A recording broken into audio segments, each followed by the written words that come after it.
Today I want to take a moment and just talk with you a little bit about the challenges that exist for any kind of church plant and church planter when you're considering making the move from being a portable church and in a portable situation to either purchasing or leasing a facility that can become a permanent facility for one of you. It's actually probably one of the most critical decisions that you will ever make in the life of your church plant is when we decide to buy a building, what building are we going to actually get ourselves into? When do we stop being a portable church and, in other words, become a real church? I want to just share today with you just thoughts and lessons that I've learned through our own personal journey of planting and moving our church from a portable situation in both a movie theater and a high school into our very own permanent facility. The first place I want to begin in talking with you a little bit about is what a building actually won't do for you. The first thing it won't do for you is a building won't actually make you a real church. As a church planter, there's all kinds of people that will walk in the church and they want to know what the church is going to look like 5, 10, 15 years down the road, and they have a picture that you should be there right now. And so you'll hear things like, well, when we get in a building, then we'll actually be able to be a real church. And so there becomes this unnecessary pressure sometimes that we feel as planters to move there even faster than we need to because we think somehow it's the Holy Grail. And truth be told, when it comes to buildings are just really, they're just a shell. There is no life in the building in itself. Just think for a moment about the early church. The early church was alive, and for the earliest lifespan of the church, where did the church gather? The church actually gathered in each other's homes. Having a permanent home, yes, it can help in practical ways, but it's never the thing that actually makes you a real church. As a church planter, you got to guard your heart from thinking that finally we will arrive, finally we make it when we get our own permanent facility. The second thing that a building won't do for you is it's not going to solve all your problems. If you have problems before you move into a permanent location, into a permanent situation, you're going to still have those same problems when you move into a new building. In other words, if things are bad with children's ministry, they're still going to be bad the moment that you move into a building. The same kind of concept goes across all areas of the ministry of the church. So be careful in thinking that if I have a building, it's going to solve all our problems, because it's not. Now, one thing a permanent building can do for you is that a permanent building is a great thing when it comes to momentum. It creates momentum, and that momentum can be very powerful and can be a huge wave. The momentum that is created from moving into a permanent building can be likened to kind of a large wave and surfing. Big waves can be great, and they can produce a whole lot of fun for those who are actually ready to ride the wave. But to those that aren't ready, it can actually turn and be deadly. Now, before you make a move into a permanent situation, you have to ask yourself this very important question. Are we ready to ride the wave? Let me give you 6 practical things to look for that will help you decide whether or not you're actually ready to ride the wave, the momentum that can be created from a building. The first thing is this. Do you have a constant growth rate? Growth, yes, is a practical sign of health, and you want to be able to, it helps you understand, do we have positive momentum, do we have negative momentum, or are we stagnant when it comes to momentum? The second thing is to look for is, are people's lives actually being transformed in our church?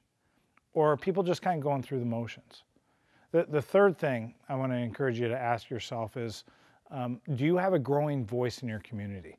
In other words, does your community know that you exist, that you're there? And even, do they have a perceived identity of what your church is or what it is not? And that's helpful to kind of understand, because that helps you understand, do we have positive momentum, or are we stagnant, or we have negative momentum?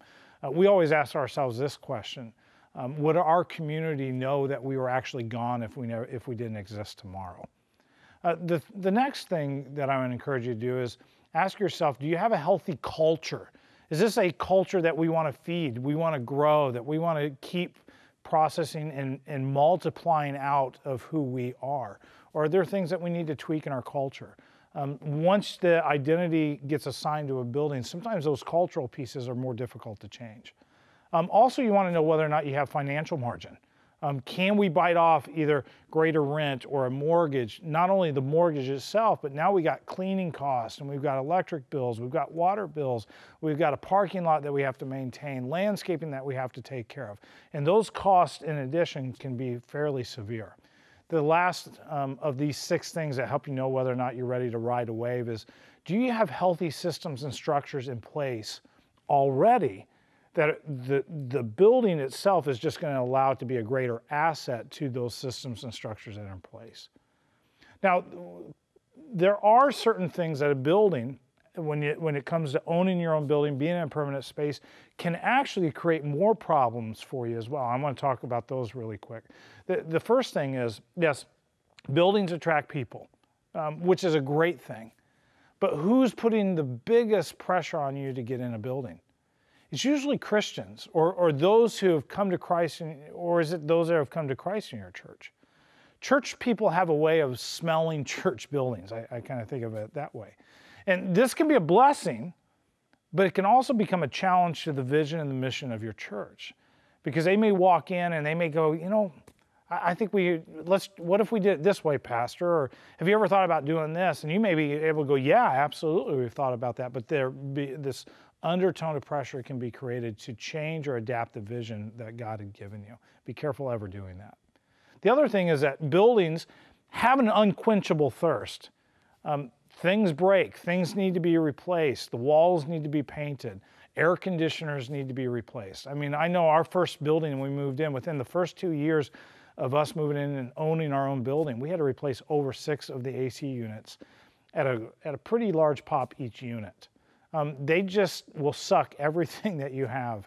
And sometimes it's nice just being in a rental situation, a portable situation, because those costs get leveraged to the owner that you don't have to worry about as the leasee. The other thing is buildings are going to drink your budget over and over and over again, and they're never going to apologize for it. Secondly, you have to think about getting rid of the portable setup to actually make a building look like it's permanent. The signage that you may have used at a school or the signage you use in a movie theater isn't going to be adequate in a permanent situation. People's expectations are different now that you're out of a portable situation and actually living in a permanent situation. So you want to make sure that you're meeting practically the expectations that people have the moment that they step on your campus or they walk through your building. Buildings challenge your vision and they will challenge your mission. For instance, now that you have a mortgage and financial drain because of this building, it becomes easy for a group, for leaders, for pastors to modify the vision of the mission because of those things. Buildings then can also produce a false sense of security, and as a result, it's easy for us sometimes, we let off the gas pedal. We want to coast for a season because we feel like, oh, we finally made it. Never forget that the same creativity you once used in a portable situation, you're still going to need to rely on that in a permanent situation. I hope you found that our time today has been helpful and beneficial as you process the lifespan, the journey of your church plant. I thank you for joining us on this journey. My name is Lee Stephenson. I'm the Executive Director of Church Planning at Converge. And if you'd love to know more about who we are, what we have going on, or consider joining Converge, check us out at converge.org.